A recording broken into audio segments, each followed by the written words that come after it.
नमस्कार दोस्तों। आज हमारी हिंदी की क्लास नंबर जो है 20 है और आज का हमारा जो टॉपिक है वह हिंदी का सबसे महत्वपूर्ण टॉपिक है जिसको आपको ध्यान रखना है और अच्छे से पढ़ना है। इस टॉपिक में अगर आपको कोई भी समस्या आती है तो आप मुझे ज़रूर पूछें। आज का जो हमारा टॉपिक है अलंकार, जिसमें हम अलंकार की परिभाषा, भेद और उसके उदाहरण पढ़ेंगे। सबसे पहले बात करते हैं अलंकार होता क्या है। दोस्तों, जिस प्रकार किसी महिला के सौंदर्य को बढ़ाने के लिए आभूषण की महत्ता है, वैसे ही काव्य की शोभा बढ़ाने के लिए अलंकार का प्रयोग किया जाता है। इसकी परिभाषा जैसा लिखा है, अलंकार का शाब्दिक अर्थ होता है आभूषण। क्या है? आभूषण या गहना। जिस प्रकार स्त्री की शोभा आभूषण से, उसी प्रकार काव्य की शोभा अलंकार से होती है। अर्थात जो किसी वस्तु को अलंकृत करे वह अलंकार कहलाता है। क्या करे? अलंकृत करे वह अलंकार कहलाता है।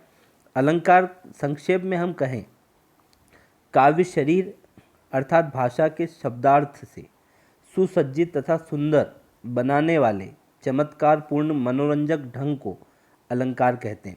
एक बार फिर से रिपीट कर देता हूँ मैं आपके सामने। संक्षेप में हम कह सकते हैं, काव्य शरीर अर्थात भाषा को शब्दार्थ से सुसज्जित तथा सुंदर बनाने वाले चमत्कारपूर्ण मनोरंजक ढंग को अलंकार कहते हैं। अलंकार के लिए अलंकारो इति अलंकरोति इति अलंकार, जो अलंकृत करता है वही अलंकार है। भारतीय साहित्य में अनुप्रास, उपमा, रूपक, अन्वय, यमक, श्लेष, उत्प्रेक्षा, संदेह, अतिशयोक्ति और वक्रोक्ति आदि प्रमुख अलंकार हैं, जिनकी काफ़ी ज़्यादा महत्ता है और इनका उपयोग भरपूर रूप से साहित्य में किया जाता है। दोस्तों, अलंकार दो शब्दों से मिलकर बना है, अलम प्लस कार।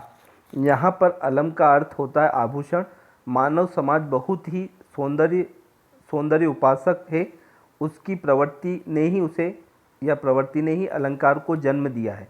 अलंकार कविता कामिनी के सौंदर्य को बढ़ाने वाले तत्व होते हैं। भूषण बिना न सोई, कविता बिना मीत। इसमें जो संस्कृत में लिखा, संस्कृत के व्याकरण में अलंकार को विस्तृत रूप से ज़्यादा अच्छे से उल्लेखित किया गया है। यहाँ पर अलंकार के जो भेद है दोस्तों, अलंकार को व्याकरण शास्त्रियों ने, मतलब जो व्याकरण की ज्ञाता है, उनके गुणों के आधार पर 3 भागों में बांटा है, शब्दालंकार, अर्थालंकार और उभयालंकार। ये जो उभयालंकार है, इसका ज़्यादा प्रयोग संस्कृत में होता है, हिंदी में इसका काफ़ी कम प्रयोग होता है। हमारे पाठ्यक्रम में भी शब्दालंकार और अर्थालंकार को मुख्य माना गया है और उनके भेदों की हम चर्चा करते हैं। जैसे यहाँ पे मैं आपको बता देता हूँ इस टेबल के माध्यम से।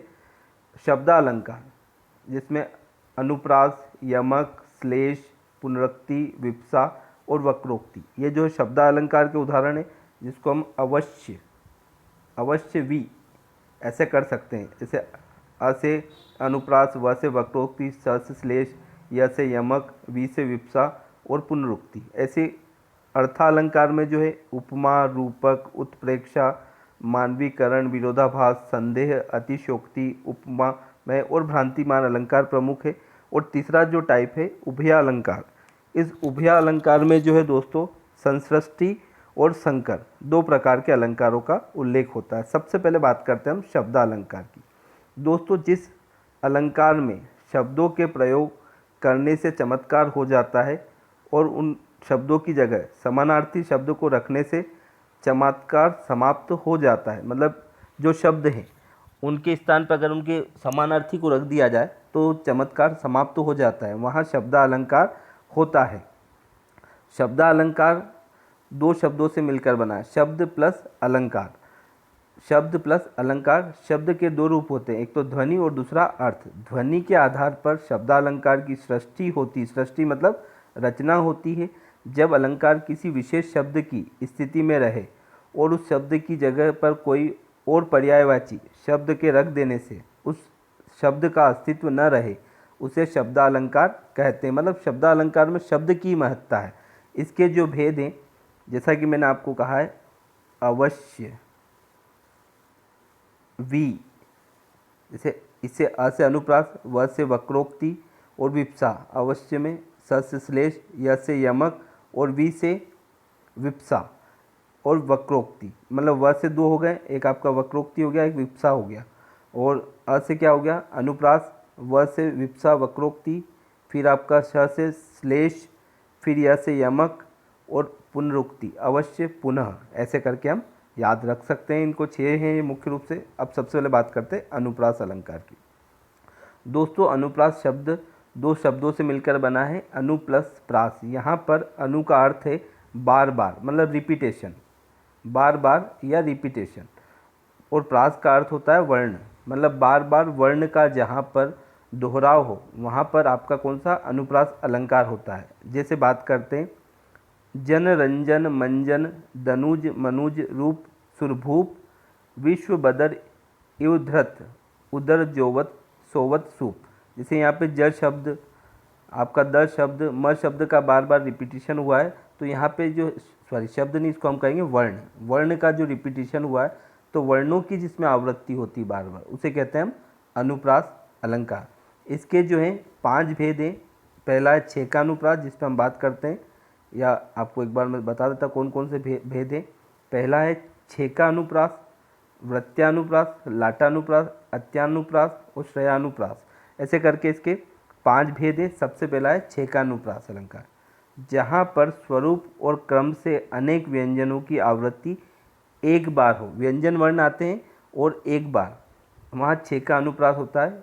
जैसे रीझी रीझी, रहसी रहसी, हंसी हंसी उठे, तो यहाँ पे क्या व्यंजन वर्ण की आवृत्ति एक बार हो, जहाँ पर स्वरूप और क्रम से, मतलब ये यहाँ पे रिया, फिर यहाँ री, फिर रह, फिर रह, फिर ह, फिर ह, सांसें भरी आंसू भरी कहत दई दई। मतलब आपको ये ध्यान रखना है कि छेका अनुप्रास में क्या होता है कि जो व्यंजन वर्ण है उनकी आवृत्ति एक बार होती है, और एक बार आवृत्ति हो, और वो भी किस तरह क्रम से, बिल्कुल सीक्वेंस में। फिर दूसरा आता है वृत्त्यानुप्रास अलंकार, जब एक व्यंजन की आवृत्ति अनेक बार हो वहाँ वृत्त्यानुप्रास अलंकार होता है। जैसे चामर सी चंदन सी, चंदन सी चांदनी चमेली, चारू चंदन सुघर। फिर इसमें क्या है, इसकी वृत्त्यानुप्रास, एक व्यंजन की आवृत्ति अनेक बार, मतलब एक से ज़्यादा बार व्यंजन वर्ण आता है। फिर लाटानुप्रास, जहाँ शब्द और वाक्यों की आवृत्ति हो तथा प्रत्येक जगह पर अर्थ भी वही पर अन्वय करने पर भिन्नता आ जाए, वहाँ लाटानुप्रास अलंकार होता है। अर्थात जब एक शब्द या वाक्य की खंड की आवृत्ति उसी अर्थ में हो, वहाँ लाटानुप्रास होता है। जैसे तेग बहादुर हाँ वे ही थे गुरु पदवी के पात्र समर्थक। तेग बहादुर हाँ वे ही थे गुरु पदवी थी जिनके अर्थ। इसका मतलब जैसे लड़का तो लड़का ही है, रुको रोको मत, जाने दो, इस तरह से जो है लाटानुप्रास होते हैं। फिर अत्यानुप्रास में क्या होता है, जहाँ अंत में तुक मिलती हो वहाँ पर अंत्यानुप्रास अलंकार होता है। जैसे ये ग, ये यहाँ पर लगा दी किसने आकर आग, कहा था तू संशय के नाग। तो ये क्या, अंत में क्या है, तुक बंदी, जैसे दो एक मात्रा का तुक। फिर उसके बाद श्रेयानुप्रास में क्या होता है, श्रुत्यानुप्रास में जहाँ पर कानों को मधुर लगने वाले वर्णों की आवृत्ति हो उसे श्रुत्यानुप्रास अलंकार कहते हैं। जैसे दीनांत था थे दिनांत डूबते, सधेनु आते ग्रह ग्वाल बाल थे। अब आपको केवल इतना ध्यान रखना है कि अनुप्रास अलंकार में जो है व्यंजन वर्ण की आवृत्ति होती है, बस। इसके अलावा आपको ज़्यादा इसमें फोकस नहीं करना। स्पेशली एसआई के जो तैयारी कर रहे हैं लोग, वो इसके 5 प्रकार होते हैं, ये ध्यान ले, इससे ज़्यादा काफ़ी है। और इसमें क्या होता है, व्यंजन वर्ण की आवृत्ति होती है। फिर आता है यमक, जो महत्वपूर्ण है। यमक शब्द का अर्थ होता है दो। जब एक ही शब्द ज़्यादा बार प्रयोग होने पर बार बार अर्थ अलग आए, वहाँ पर यमक अलंकार होता है। इसका मतलब ये है कि एक शब्द 2 या 2 से अधिक बार आता है और इसका जो अर्थ है हर स्थान पर अलग अलग होता है, वहाँ पर जो है यमक अलंकार होता है। जैसे कनक कनक 2 बार आया, एक बार कनक का मतलब धतूरा होता है, एक बार कनक का मतलब सोना होता है। तो कनक कनकते 100 गुनी मादकता अधिकार, वो खाए बोराए बोराए नर वो पाए बोराए। मतलब जो धतूरा खा लेता है वो भी पागल हो जाता है, और जिसके पास ज़्यादा संपत्ति या सोना आ जाता है वह भी इसी अवस्था में है। फिर आता है आपका पुनरुक्ति अलंकार। पुनरुक्ति अलंकार 2 शब्दों से मिलकर बना, पुनः प्लस उक्ति। जब कोई शब्द दो बार आए वहाँ पुनरुक्ति अलंकार होता है, जैसे छी छी, रुक रुक, चलो चलो, ऐसे रिपीट वाले। यहाँ पे जैसे जब कोई शब्द दो बार दोहराया जाए, ए हटो हटो, इस टाइप से। फिर विप्सा अलंकार, जब आदर, हर्ष, शोक, विस्मय आदि बोधक आदि भाव का, जैसे जहाँ घृणा का हो, विस्मय बोधक चिन्ह हो, वहाँ पर आपका विप्सा अलंकार होता है। इसमें हम कैसे से ओहो ये क्या हुआ, मोही मोही मोही मोहन को मन भयो राधामय, राधा मन मोही मोही मोहनमयी मई। इसका मतलब ये है कि जहाँ पर आदर, हर्ष, शोक और विस्मय बोधक आदि, मतलब ये आल्स जो है, इसका अगर प्रयोग होता है तो वहाँ पे आपका विप्सा अलंकार होता है। फिर आता है वक्रोक्ति। वक्रोक्ति अलंकार का अर्थ है दोस्तों टेढ़ी उक्ति, जहाँ पर वक्ता के द्वारा बोले गए शब्दों का श्रोता अलग अर्थ निकालते हैं, उसे वक्रोक्ति अलंकार कहते हैं। वक्रोक्ति जो है अलंकार के भेद दो हैं, एक काक वक्रोक्ति और एक श्लेष वक्रोक्ति। काकू वक्रोक्ति, इसका मतलब वक्रोक्ति का अर्थ क्या है, कहना कुछ और अर्थ कुछ और निकालना। जैसे काकू वक्रोक्ति, जब वक्ता के द्वारा बोले गए शब्दों का उसी कंठ ध्वनि के कारण श्रोता कुछ और अर्थ निकाल लेते हैं, वहाँ काकू वक्रोक्ति अलंकार होती। काकू मतलब जो अपना लेरिंग्स होता है, ट्रेकिया मतलब गले के अंदर, उससे जो साउंड निकलता है उसको कुछ और समझ लेता सामने। जैसे मैं सुकुमारी नाथ बनू जोगू। इसके अलावा श्लेष वक्रोक्ति में क्या होता है, जहाँ पर श्लेष की वजह से वक्ता के द्वारा बोले गए शब्दों का अलग अलग अर्थ निकाल लिया जाए, वहाँ श्लेष वक्रोक्ति अलंकार होता है। कुल मिलाकर वक्रोक्ति का अर्थ होता है टेढ़ी उक्ति, जहाँ पर कहा कुछ और जाए और समझा कुछ और जाए, वहाँ वक्रोक्ति अलंकार होता है। इसके दो भेद हैं, काकू वक्रोक्ति और श्लेष वक्रोक्ति। जैसे कौन तुम हो इति आए कहाँ घनश्याम हो, कौन तुम हो इति आए कहाँ घनश्याम हो, तो किहू बरसो चित चोर कहावत, हम तो तहाँ जाहूँ जहाँ धन सरसो। इसका मतलब ये है कि इस पंक्ति में घनश्याम जो है, श्लेष का अर्थ होता है चिपका हुआ, सीधी सी बात। श्लेष का मतलब है चिपका हुआ, और यहाँ वक्रोक्ति है, इसका मतलब है टेढ़ी उक्ति। तो टेढ़ी उक्ति मतलब जिसका अर्थ जानबूझ करके गलत निकालना। जैसे यहाँ पे कौन तुम हो इति आए कहाँ से, सबसे बड़ी बात वक्रोक्ति अलंकार में क्वेश्चन मार्क होता है, मतलब ये WH फैमिली का एक तरह से अलंकार है कि कौन तुम हो इति आए कहाँ घनश्याम हो, तो कितहु बरसो। मतलब इसका मतलब अगर आप, जैसे श्री कृष्ण से पूछा जाता आप कौन हो, तो बोले मैं घनश्याम, तो घनश्याम हो तो कहीं और जाके बरसो, मतलब बादल को संबोधित कर रहे हैं। फिर ये श्लेष अलंकार जिसकी हमने बात की, चिपका हुआ। श्लेष का मतलब होता है चिपका हुआ, जहाँ पर कोई एक शब्द एक ही बार आए पर उसके अर्थ अलग अलग निकले, वहाँ श्लेष अलंकार होता है। जैसे रहीमन पानी राखिए, बिन पानी सब सुन, पानी गए ना उबरे, मोती मानुष चुन। दोस्तों ये जो है आप डायरेक्ट भी याद कर लें अलंकार तो कोई दिक्कत नहीं, जैसे कनक कनक वाला, या फिर आपका रहीमन पानी राखिए। अब रहीमन पानी राखिए, इसमें क्या है, रहीमन पानी राखिए बिन पानी सब सुन, पानी गए ना उबरे, मोती मानुष चुन। तो यहाँ पे जो पानी शब्द है इसका अलग अलग संदर्भ में अलग अलग मीनिंग निकाला गया है। जैसे यहाँ लिखा है इसके डेफिनेशन में, जहाँ पर कोई एक शब्द एक ही बार आए पर उसके अर्थ अलग अलग निकाले, वहाँ पर श्लेष अलंकार होता है। फिर आता है अर्थालंकार। दोस्तों अर्थालंकार का मतलब है जहाँ अर्थ के माध्यम से काव्य में चमत्कार होता है, वहाँ अर्थालंकार होता है। और अर्थालंकार के जो भेद हैं वह निम्नलिखित है। सबसे जो इसमें महत्वपूर्ण है वो मैं आपको बता देता हूँ। पहला है उपमा अलंकार, रूपक अलंकार, उपमा, रूपक, उत्प्रेक्षा, दृष्टांत अलंकार, संदेह अलंकार। जो हम पढ़ेंगे तो उपमा, रूपक, उत्प्रेक्षा, संदेह, अतिशयोक्ति। फिर ये अलंकार हम नहीं पढ़ते हैं, थोड़ा सा मैं इसकी आपको जानकारी। फिर प्रतीप अलंकार, अनन्वय अलंकार, ये फिर भ्रांतिमान अलंकार। फिर आपका अगला है दीपक अलंकार, अपुहंती अलंकार हम पढ़ेंगे। फिर आता आपका व्यतिरेक अलंकार, विभावना अलंकार, विशेषोक्ति अलंकार, अर्थांतरयास अलंकार, उल्लेख अलंकार। उसके बाद फिर अगला जो है आपका विरोधाभास अलंकार, असंगति अलंकार, मानवीकरण अलंकार, अन्योक्ति अलंकार, काव्यलिंग अलंकार, स्वभावोक्ति अलंकार, कारणमाला अलंकार, पर्याय अलंकार, स्वभावोक्ति अलंकार और समासोक्ति अलंकार। अब सबसे पहले बात करते हैं उपमा अलंकार की। उपमा शब्द का अर्थ होता है तुलना। सबसे पहली बात, इस अलंकार में क्या, ये अर्थालंकार का पहला है, इसमें तुलना की जाती, कंपैरिजन होता है। इसमें क्या होता है, कंपैरिजन होता है। और इसको जो पढ़ा जाता है तो इसकी डेफिनेशन क्या है, जब किसी व्यक्ति या वस्तु की तुलना किसी दूसरी व्यक्ति या वस्तु से की जाए वहाँ उपमा अलंकार होता है। जैसे सागर सा गंभीर हृदय हो, गिरी सा ऊंचा हो जिसका मन। इसका मतलब क्या है कि यहाँ पर जो है सागर सा गंभीर हृदय, मतलब सागर से तुलना किसकी कर रहे हैं, हृदय की, और गिरी सा ऊंचा हो जिसका, और मन की तुलना किससे कर रहे हैं, पर्वत से। तो ये तुलना की जाती है इसमें।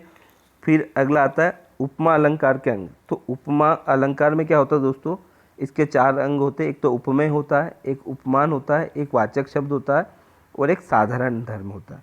उपमेय का अर्थ होता है उपमा देने के योग्य। अगर जिस वस्तु की समानता किसी दूसरी वस्तु से की जाए वह वहाँ पर उपमेय होता है। उपमेय मतलब जिसकी तुलना की जाए। फिर अगला आता है आपका उपमान। उपमान मतलब उपमेय की उपमा जिससे दी जाए, मतलब उपमेय की उपमा, उपमेय की उपमा जिससे दी जाए उसे उपमान कहते हैं। अर्थात उपमेय की जिसके साथ समानता बताई जाए उसे उपमान कहते हैं। फिर उसके बाद आता है वाचक शब्द। जब उपमेय और उपमान में समानता दिखाई जाए तो वहाँ वाचक शब्द का प्रयोग किया जाता है। उपमान क्या होता है, उपमान जो है उपमेय की उपमा जिससे दी जाए। और फिर आता है आपका तीसरा साधारण धर्म। 2 वस्तुओं के बीच समानता दिखाने के लिए जब किसी ऐसे गुण या धर्म की मदद ली जाती है जो दोनों में वर्तमान स्थिति में हो, उसी गुण या धर्म को साधारण धर्म कहते हैं। कहने का मतलब है उपमेय और उपमा, मतलब एक की तुलना की जाती और एक किससे तुलना की जाए, वो दूसरा किस कारण से तुलना की गई और उनमें कौन से शब्द जुड़े हुए हैं। उपमा अलंकार के 2 भेद है, एक तो पूर्णोपमा अलंकार और एक लुप्तोपमा अलंकार। जैसे पूर्णोपमा अलंकार क्या है, इस उपमा में सभी अंग होते हैं, उपमेय, उपमान, वाचक शब्द, साधारण धर्म, वहाँ पर पूर्णोपमा अलंकार होता है। जैसे सागर सा गंभीर हृदय हो, सागर सा गंभीर हृदय हो, गिरी सा ऊंचा जिसका मन हो। मतलब सा जो है वाचक शब्द है, इसके कारण तुलना हो रही। और सागर सा गंभीर हृदय, और तुलना किससे हो रही, सागर से, किसकी, हृदय से। हो, अब ये जो है हो अलग शब्द आ जाएगा आपका। फिर आता लुप्तोपमा अलंकार। इसमें उपमा के 4 अंगों में से एक में से यदि 1 या 2 का या फिर 3 का न हो पाया वहाँ पर लुप्तोपमा अलंकार होता है। जैसे कल्पना सी अतिशय कोमल। अब इसमें क्या है कि जरूरी नहीं कि आपका वाचक शब्द भी हो, वाचक धर्म भी आए। यहाँ लिखा है इसमें उपमा के 4 अंगों में से किसी में से यदि 1 या 2 का या फिर 3 का न हो पाया जाए वहाँ लुप्तोपमा अलंकार होती है। स्पष्टीकरण के जैसे हम देख सकते हैं कि इसमें उपमेय नहीं है तो इसलिए इसे यह लुप्तोपमा अलंकार कहलाता है। जैसे कल्पना सी अतिशय कोमल।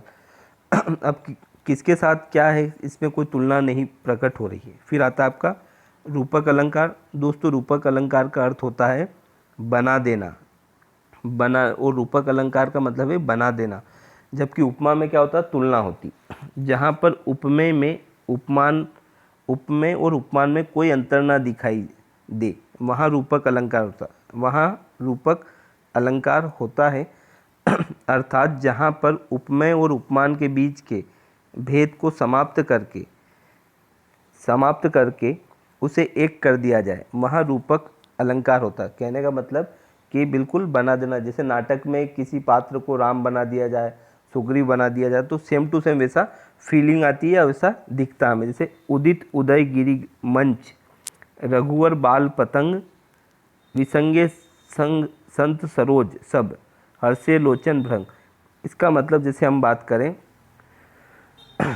रूपक अलंकार मतलब बना, जैसे हाय फूल सी कोमल बच्ची, या फिर इसको एक ऐसे समझ सकते हैं कि रूपक मतलब बना देना। तो सचिन जो है या महेंद्र सिंह धोनी, कपिल देव है।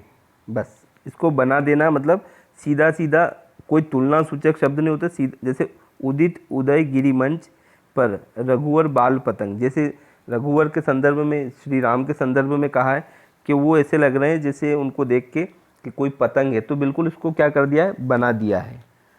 फिर उसके बाद आता है, ध्यान रखें इस अलंकार में उपमेय को उपमान का रूप देना, वाचक शब्द का लोप होना, उपमेय का भी साथ में वर्णन होता है। रूपक अलंकार के भेद, इसके 3 भेद हैं, समरूप अलंकार, अधिक रूप अलंकार, न्यून रूप अलंकार।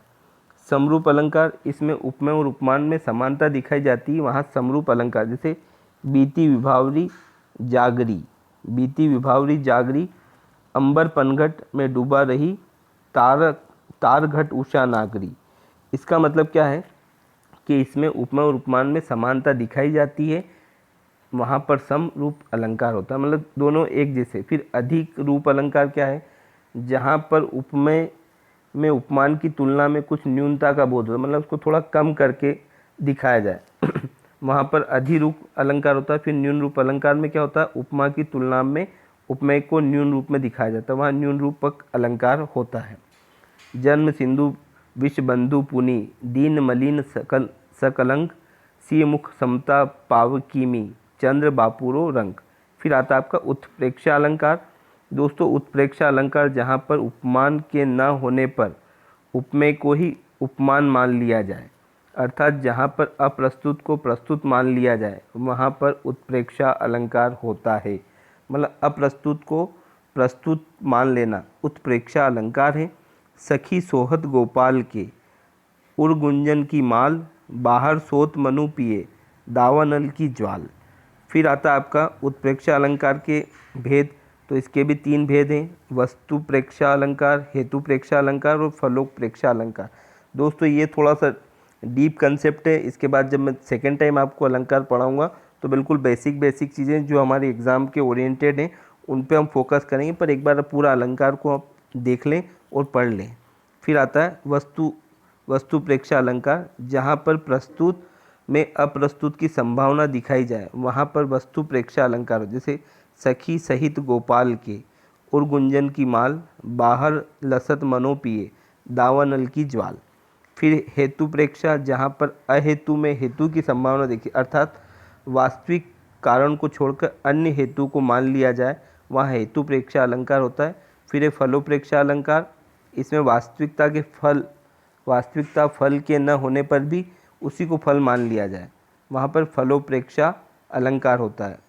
फिर आता है दृष्टांत अलंकार, इसको हम एग्ज़ाम ओरिएंटेड नहीं पढ़ते हैं तो इसलिए इसको आप छोड़ सकते हैं। फिर आता है अगला संदेह अलंकार। दोस्तों संदेह अलंकार हमारे लिए महत्वपूर्ण है, जब उपमेय और उपमान में समानता देखकर यह निश्चित नहीं हो पाता कि उपमान वास्तव में उपमेय है या नहीं, तो इसका मतलब क्या है, संदेह मतलब डाउट, तो जहाँ डाउटफुल कंडीशन होती है वहाँ संदेह अलंकार होता है। जब यह दुविधा बनती है तब संदेह अलंकार होता है, अर्थात जहाँ पर किसी व्यक्ति या वस्तु को देखकर संशय बना रहे वहाँ संदेह अलंकार होता है। यह अलंकार उभय अलंकार का भी एक अंग है, जैसे यह काया है या शेष उसी की छाया, क्षण भर उनकी कुछ नहीं समझ आया। फिर ध्यान रखें इस अलंकार में विषय का अनिश्चित ज्ञान, यह अनिश्चित समानता पर निर्भर है, अनिश्चय का चमत्कारपूर्ण वर्णन होता है। फिर आता है अतिशयोक्ति अलंकार, जब किसी व्यक्ति या वस्तु का वर्णन करने में लोक समाज या जनहित मर्यादा का उल्लंघन कर दिया जाए तो वहाँ पर अतिशयोक्ति अलंकार होता है। कुल मिलाकर बड़ा चढ़ाकर वर्णन करना, जैसे हनुमान की पूंछ में लग न पाई आग, सगरी लंका जल गई, गए निशाचर भाग। फिर आता है उपमेय उपमा अलंकार, जो हमारे सिलेबस का पार्ट नहीं है, इसको भी हम नहीं पढ़ते हैं। फिर प्रतीप अलंकार को भी दोस्तों नहीं पढ़ा जाएगा, ये काफ़ी, इसको आप छोड़ सकते हैं। फिर अनन्वय अलंकार, इसको एक बार थोड़ा सा देख लेते हैं। जब उपमेय की समता में कोई उपमान नहीं आता, और कहा जाता है कि उसके समान वही है, तब अनन्वय अलंकार होता है। जैसे यद्यपि अति आरत मारत है, भारत के सम भारत है। तो ये भी आपके सिलेबस का पार्ट नहीं, इसे भी आप छोड़ सकते हैं। फिर जो है भ्रांतिमान अलंकार, एक संदेह होता है और एक भ्रांतिमान। तो भ्रांतिमान में क्या, झूठा भ्रम या निश्चय हो जाता है। और ये जो अलंकार है, जब उपमेय में उपमान के होने का भ्रम हो जाए वहाँ पर भ्रांतिमान अलंकार होता है। अर्थात जहाँ उपमान और उपमेय दोनों का एक साथ देखने पर उपमान का निश्चयात्मक भ्रम हो जाए, मतलब जहाँ पर एक वस्तु को देखकर दूसरी वस्तु को भ्रम हो जाए, वहाँ भ्रांतिमान अलंकार होता है। यह अलंकार उभय अलंकार का भी अंग माना जाता है। कुल मिलाकर भ्रांतिमान मतलब झूठा निश्चय होना, और संदेह में क्या होता है, डाउटफुल स्थिति। जैसे पाए महावर देन को नाइन बैठी आए, फिरी फिरी जानी महावरी एड़ी भिड़त जाए। इसके अलावा जैसे हम बोल सकते हैं कि रस्सी है या सांप, तो इसमें डायरेक्ट बोलते हैं रस्सी ही सांप है। फिर आता है दीपक अलंकार, ये इसको देख सकते हैं अपन, जहाँ पर प्रस्तुत और अप्रस्तुत का एक ही धर्म स्थापित किया जाए वहाँ पर दीपक अलंकार होता है। जैसे चंचल निशी उद्वस रहे, करत प्रात विसिराज, अरविंदन में इंदिरा सुंदरी नैनन लाज। फिर उसके बाद ये भी आप एसआई के सिलेबस का पार्ट नहीं माना जाता, इसको छोड़ सकते हैं। फिर आता है अपुहंती अलंकार। अपुहंती का अर्थ होता है छिपाओ। जब किसी सत्य बात या वस्तु को छिपाकर उसके स्थान पर किसी झूठी वस्तु की स्थापना की जाए, वहाँ अपुहंती अलंकार होता है। यह अलंकार उभय अलंकार का ही एक अंग है। कहने का मतलब कि अपुहंती मतलब छिपाओ, मतलब वास्तविकता को छुपाकर दूसरी बात या झूठी बात को स्थापित करना। जैसे सनु नाथ रघुवीर कृपाला, बंधु ना होए मोर यह काला। फिर इसके बाद अगला है आपका व्यतिरेक अलंकार। व्यतिरेक का शाब्दिक अर्थ होता है आधिक्य, मतलब व्यतिरेक में कारण का होना जरूरी है। अतः जहाँ उपमान की अपेक्षा अधिक गुण होने के कारण उपमेय का उत्कर्ष हो, वहाँ पर व्यतिरेक अलंकार होता है। का सरवीर तेहि देहु मयंकु, चांद कल की वहाँ निकलंकु। मतलब व्यतिरेक में क्या होता है कि जैसे चंद्रमा में जैसे चंद्र स कलंक और मुख निष्कलंक। कहने का मतलब चंद्रमा में कलंक है और मुख निष्कलंक है। फिर आता है आपका विभावना अलंकार, जहाँ पर ये एग्जाम में कई बार पूछा जाता है, जहाँ पर कारण के न होते भी कार्य का हुआ जाना पाया जाए, वहाँ पर विभावना अलंकार होता है। जैसे बिनु पग चले सुने बिनु काना, कर बिनु कर्म करे विधि नाना। इसका मतलब ये है कि कारण के बिना भी कार्य का होना। फिर आता आपका विशेषोक्ति अलंकार। विशेषोक्ति अलंकार जो है काव्य में जहाँ पर कार्य सिद्धि के समस्त कारणों के विद्यमान रहते हुए भी कार्य न हो, वहाँ विशेषोक्ति अलंकार होता है। जैसे नेहन नैनन को कछु, उपजी बड़ी बयाल, नीर भरे नित प्रति रहे, तऊ न प्यास बुझाए। मतलब विशेषोक्ति में क्या होता है कि जहाँ कारण होते हुए भी कार्य का पूर्ण न हो पाना। फिर आता आपका ये अंतर्राष्ट्रीय अलंकार, ये आपके सिलेबस का पार्ट नहीं है। उल्लेख अलंकार भी हम सिलेबस में नहीं पढ़ते हैं। फिर विरोधाभास अलंकार, इसको थोड़ा सा आप देख सकते हैं। जब किसी वस्तु का वर्णन करने पर विरोध ना होते हुए भी विरोध का आभास हो, वहाँ विरोधाभास अलंकार होता है। जैसे आगहु जिसने ढुलकते बिंदु हिमजल के, शून्य हूँ जिसमें बिछे पावड़े फल के। फिर उसके बाद आता असंगति अलंकार। इसको भी एग्ज़ाम में नहीं पूछा जाता है, पर देख सकते हैं आप, जहाँ आप तात विरोध दृष्टिगत होते हुए कार्य और कार्य का कारण का व्याधिकरण रणनीत हो, वहाँ पर असंगति अलंकार होता है। जैसे हृदय घाव मेरे पीर रघुवीर। फिर आता है मानवीकरण अलंकार। दोस्तों मानवीकरण अलंकार जहाँ पर काव्य में जड़ में चेतन का आरोप होता है, वहाँ पर मानवीकरण अलंकार होता है। अर्थात जहाँ प्रकृति का वर्णन, मानवीकरण मतलब नेचर, जहाँ पर प्रकृति का वर्णन होता हो। जैसे बीती विभावरी जागरी, अंबर पनघट डूबो रही। फिर आता है आपका अन्योक्ति अलंकार, जहाँ पर किसी उक्ति के माध्यम से किसी अन्य को कोई बात कही जाए, वहाँ अन्योक्ति अलंकार। जैसे फूलों के आसपास रहते हैं फिर भी कांटे उदास रहते हैं, ये एग्ज़ाम में कई बार पूछा गया है। फिर काव्यलिंग अलंकार, ये हमारा पार्ट नहीं है।